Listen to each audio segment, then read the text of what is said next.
Bonjour et bienvenue à tous. Un fils de l'Afrique devenu un grand assassin d'Africains. Depuis plusieurs jours, nos enfants, nos cadets, nos frères et sœurs sont blessés et assassinés au Sénégal. Cela fait maintenant plus de 3 ans que Macky Sall sabre dans notre peuple. Il saigne des familles entières. Il élimine les enfants des gens. Il emprisonne les filles et les fils des gens de notre terre africaine du Sénégal. Tout ceci, il le fait avec le soutien des dirigeants néocolonialistes français. Il le fait avec le soutien de la conférence corrompue des chefs d'État renommés chefs d'État de la CEDEAO. Il le fait avec le soutien et la complaisance de l'Union africaine. Et malgré les déclarations relativement critiques de la diplomatie américaine, il le fait avec le soutien des États-Unis d'Amérique. Avant de commencer, n'oubliez pas de vous abonner et d'activer la cloche de notification pour ne rater aucune de nos prochaines vidéos. C'est parti. Macky Sall a décidé de bénéficier au Sénégal des avantages immérités de ses collègues dictateurs du Cameroun. Paul Biya, depuis 42 ans, installé à la tête du pays par la fraude électorale, le tripatouillage constitutionnel, la brutalisation et l'assassinat récurrent des populations résistantes, la corruption. Macky Sall veut bénéficier des mêmes avantages, des mêmes privilèges qu'Obiang Bazogo, le despote dit éclairé de Guinée équatoriale, qui règne par la corruption, la violence, le coup d'État, la fraude constitutionnelle, la fraude électorale.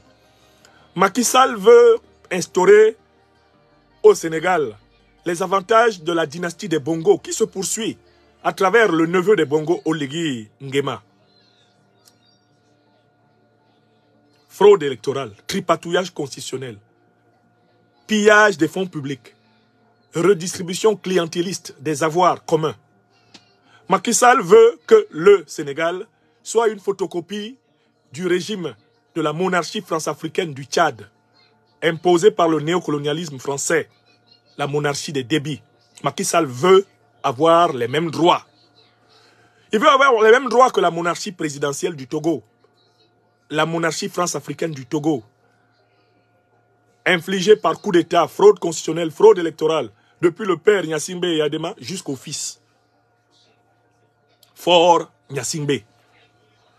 Macky Sall a décidé de tout faire pour bénéficier des avantages de la nouvelle monarchie france-africaine de Côte d'Ivoire, celle du violeur de constitution, putschiste invétéré, fraudeur aux élections, fraudeur à l'identité, fraudeur à l'état civil, Alassane Dramane Ouattara, le satrape reptilien venu de Sendou, pour troubler la paix des Ivoiriens, et ayant renié notre belle terre burkinabé de Sendou, pour troubler toute l'Afrique avant d'être bientôt dégagé.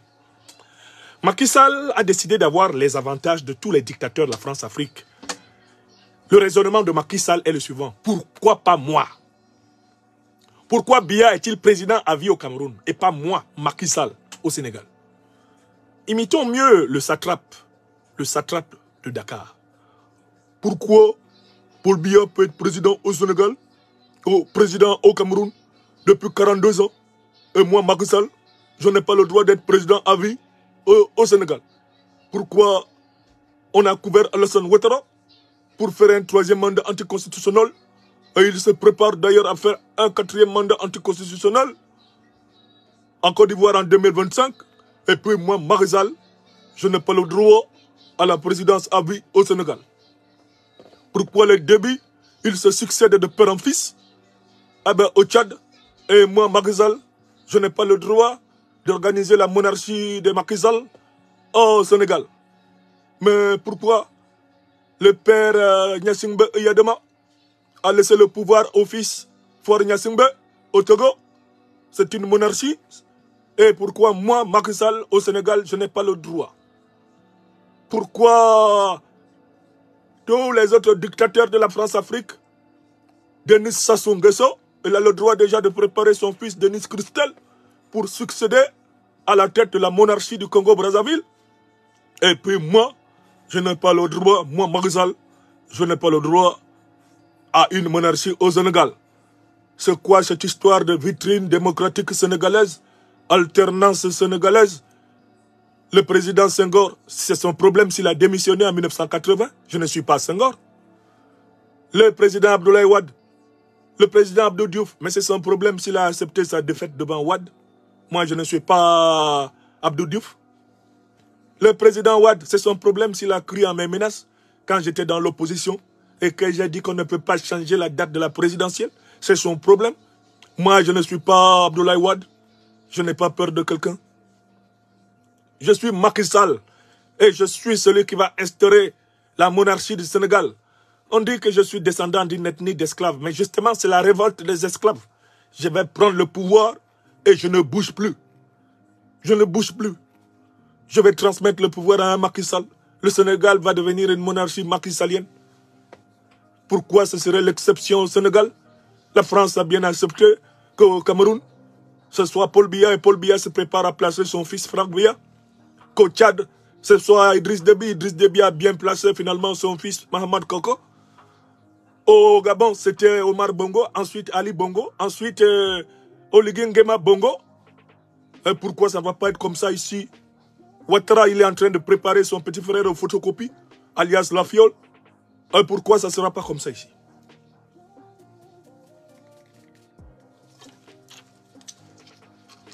Mes chers amis, voilà les idées qui trottent dans la tête de Macky Sall depuis qu'il a commencé son deuxième et dernier mandat à la tête du Sénégal. Il faut que vous sachiez que le mal dont souffre le Sénégal est un mal continental. Ce mal, c'est l'imposition aux peuples africains de dirigeants non élus par le néocolonialisme français. Ce mal, c'est que, après nous avoir longtemps menti, qu'on nous proposait la démocratie, on avoue maintenant en plein jour qu'on nous impose des monarchies trafiquées sous le nom de république. Le mal dont souffre le Sénégal, c'est la forme éclatante du mal dont souffre tout le précaré france-africain. Écrivez ça. Écrivez ça. Si vous n'avez pas compris que le problème que nous, peuples africains, avons à résoudre au Sénégal, ce n'est pas un problème uniquement sénégalais. C'est un problème continental. Et ça tombe bien. Il y a un certain nombre de narcissiques au Cameroun qui appellent déjà le Cameroun le continent. Le problème qu'on doit résoudre au Sénégal aujourd'hui, mais c'est le problème qu'on a à résoudre depuis longtemps au continent, au Cameroun. C'est le problème qu'on a à résoudre depuis longtemps au Gabon et qu'on n'a pas résolu. C'est le problème qu'on a à résoudre depuis longtemps au Congo-Brazzaville et qu'on n'a pas résolu. La monarchisation déguisée, inavouée, de soi-disant république électorale, l'impérialisme démocratique. C'est le problème qu'on n'a pas résolu au Tchad. C'est ce problème que nous avons au Sénégal. C'est le problème qu'on n'a pas résolu au Togo. C'est ce problème que nous avons au Sénégal. C'est le problème que nous n'avons pas résolu en Côte d'Ivoire. C'est ce problème que nous avons au Sénégal. Donc le problème que nous avons au Sénégal est un problème continental. C'est ce problème que nous avons aux Comores. Avec Assoumani Azali, qui est devenu le grand imam des Comores. Et qui s'est autoproclamé président à vie des Comores. C'est ce problème que nous avons à Djibouti.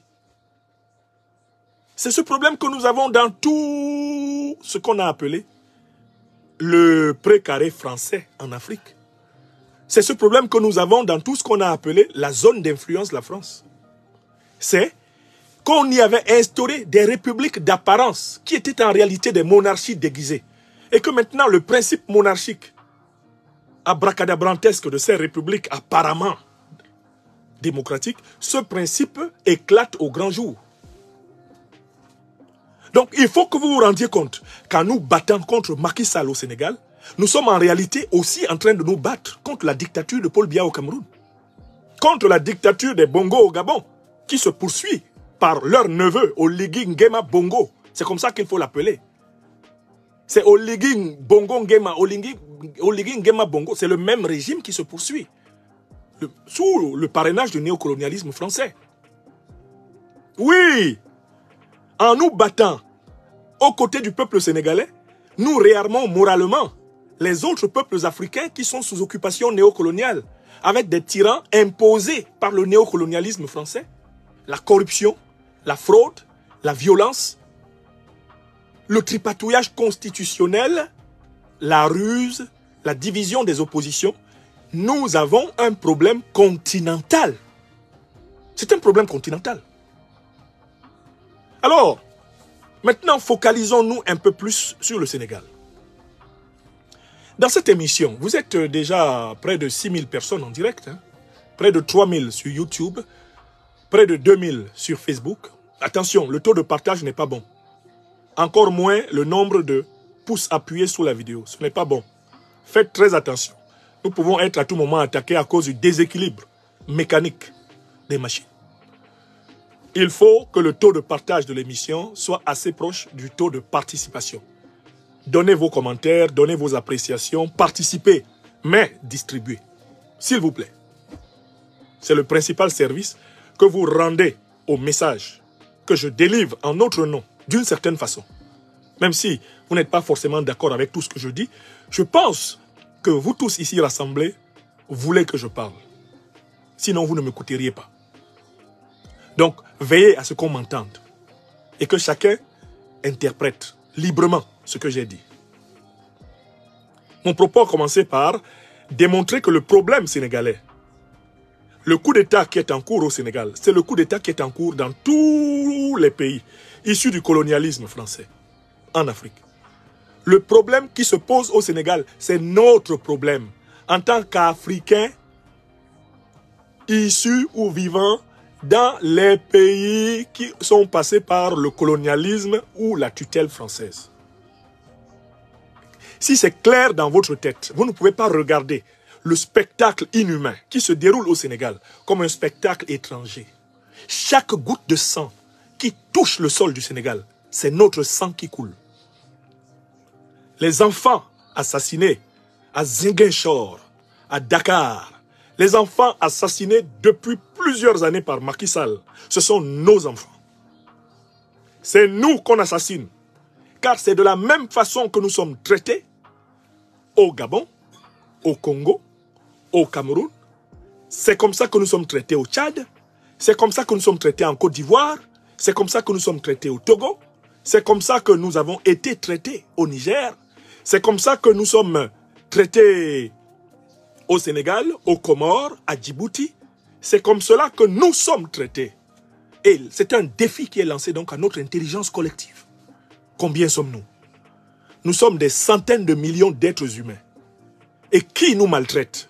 Une puissance qui est en perte de vitesse et ses satellites qui sont des individus fragiles face auxquels nous devons imposer le rapport de force, de masse mobilisée contre des crétins néocolonisés.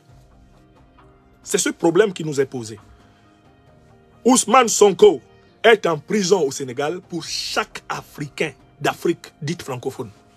Pour chaque Africain d'Afrique francophone. C'est pour ça que Sonko est en prison. Alain Fogué, Bibou Nissak sont en prison. Au Cameroun, pour chaque Africain, pour chaque Africaine d'Afrique francophone. Connaît Kamaraté Souleymane, les proches du régime du président Gbagbo sont en prison en Côte d'Ivoire pour tous les Africains d'Afrique francophone. Jean-Paul Oumolou et tous les prisonniers politiques du Togo sont en prison pour tous les Africains d'Afrique francophone. Les prisonniers d'Azali, les prisonniers de Djibouti, c'est nous. Donc nous ne pouvons pas mener une vie ordinaire alors que nous savons que nous sommes emprisonnés chez nous, que nous sommes sacrifiés chez nous. La bataille contre les pseudo-démocraties, les pseudo-républiques, la bataille contre la monarchisation du pouvoir, c'est une bataille continentale. Je ne peux pas mieux dire cela. Et je voulais commencer cette intervention ce dimanche par cette clarification. Ne regardez pas le problème sénégalais comme le problème des Sénégalais. Regardez-le comme le problème de la souveraineté des peuples africains issus du processus colonial et néocolonial français. Maintenant, dans la suite de mon propos, je voudrais montrer que Macky Sall, qui a un problème, c'est qu'il ne contrôle pas assez sa langue, a avoué et cela a été relayé par la presse internationale, il a avoué toutes ses arrière-pensées. Je vais vous faire écouter un élément vidéo dans lequel Macky Sall avoue ses arrière-pensées. Je vous ferai également écouter un autre élément vidéo dans lequel un journaliste, qui est quelqu'un de très informé par les réseaux de la France-Afrique, un journaliste qui a ses entrées dans les renseignements généraux français, explique pourquoi Ousmane Sonko est en prison. Pourquoi il faut, du point de vue des néocolonialistes français, que Sonko reste en prison. Et il explique pourquoi Sonko n'est pas prisonnier de Macky Sall. Il est prisonnier du néocolonialisme français.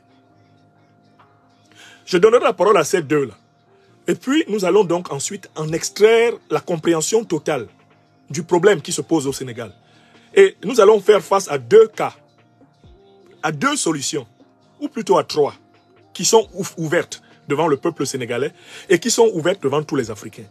Car ces trois solutions existent partout. Vous verrez. Soit les présidences à vie, avec des satrapes reptiliens, impuissants à transformer positivement la vie des peuples, à la manière de Paul Biya. Soit un coup d'État néocolonialiste, vous allez voir. Et celui-ci va poursuivre le régime néocolonialiste, le régime despotique. Mais cette fois-ci, avec comme chef de l'État des militaires. Soit un coup d'État révolutionnaire. Et celui-ci est la seule hypothèse qui puisse conduire vers une transition politique permettant de refonder et de restaurer l'espérance africaine. On en parlera dans la toute dernière partie de mon exposé. Je commence par vous amener sur les faits. On m'appelle le docteur des preuves. Quand je dis que Macky Sall avoue son plan B, c'est parce que j'ai l'élément en main. Quand je vous dis que je sais, de manière scientifique, que Ousmane Sonko n'est pas prisonnier de la justice sénégalaise, il n'est pas prisonnier même pas de Macky Sall, il est prisonnier du néocolonialisme français. Cela a été décidé au sommet de la France-Afrique que Sonko aille en prison. Les éliminations de candidats auxquelles Macky Sall a procédé ont été faites en bonne entente avec ses maîtres. Cela va être dit par un journaliste véritablement embedded dans le système france-africain, qui va vous dire pourquoi il ne faut pas que Sonko soit libre. Qui ne veut pas que Sonko soit libre? C'est-à-dire, qui ne veut pas, en fait, que les Africains choisissent librement leurs dirigeants? Qui ne veut pas? On donnera accessoirement la parole à M. Idriss Déby, qui sera ressorti de sa tombe d'Amdjaras pour nous confirmer qui se mêle depuis plusieurs années, plusieurs décennies, de choisir les dirigeants africains à la place des peuples africains. Qui fait ça au Sénégal? C'est Déby, lui aussi, troisième vidéo, qui viendra nous dire qui fait ça. Vous êtes d'accord avec moi? Commençons donc cette deuxième partie de notre émission que j'appelle les empirismes. C'est-à-dire le moment où le docteur des preuves montre qu'il est inattaquable devant un tribunal. Vous comprenez pourquoi? Je suis ici en France. Tous les procès qu'on m'a intenté pour diffamation, voilà, j'ai gagné. Je vous fais remarquer ça. Hein?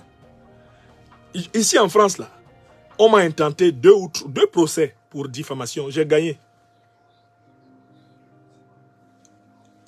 Stéphane Konan, qui était conseiller du Premier ministre et ministre de l'Intérieur, ministre de la Défense, Feu Ahmed Bakayoko, m'a porté plainte ici à Paris.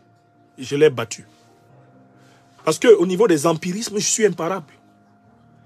Quand mes avocats mobilisent mes preuves, le débat est clos. Ça n'a pas duré. Blé Goudé, quand il a été converti, il a été retourné par Alassane Dramane Ouattara pour devenir un de ses suppôts, et qu'il a déclaré qu'il était désormais le neveu d'Alassane Dramane Ouattara, il a reçu la mission de m'attaquer au tribunal à Paris. Dans l'espoir que lui au moins me ferait punir par des juges pour diffamation. Il a mordu la poussière. Il a mordu la poussière l'année passée. Ici. Parce que le docteur des preuves ne sort jamais sans preuve. Donc, vous pouvez ne pas être d'accord avec mon interprétation des faits, mais vous ne pourrez jamais me prendre à défaut sur les faits. Quand moi je dis quelque chose ici, c'est que j'ai les faits. Je suis comme l'aveugle. Quand un aveugle vous menace, sachez que son pied est posé sur un caillou. C'est ce que dit le proverbe africain. Quand un aveugle vous menace, sachez que son pied est posé sur un caillou. Bale un tehemur ndim aye bongewe le yongye weko we uyengi ngok. Dans ma langue bassa, c'est ce qu'on dit. Bale un tehemur ndi mankaole. Yon ye. Weko we uye ngingok. Si tu vois un aveugle qui te menace en te disant de faire attention, sache que son pied est déjà posé sur un caillou. Très gros caillou même. N'oubliez pas de vous abonner et d'activer la cloche de notification pour rester informé de nos prochaines vidéos. Restez à l'écoute pour les développements passionnants à venir.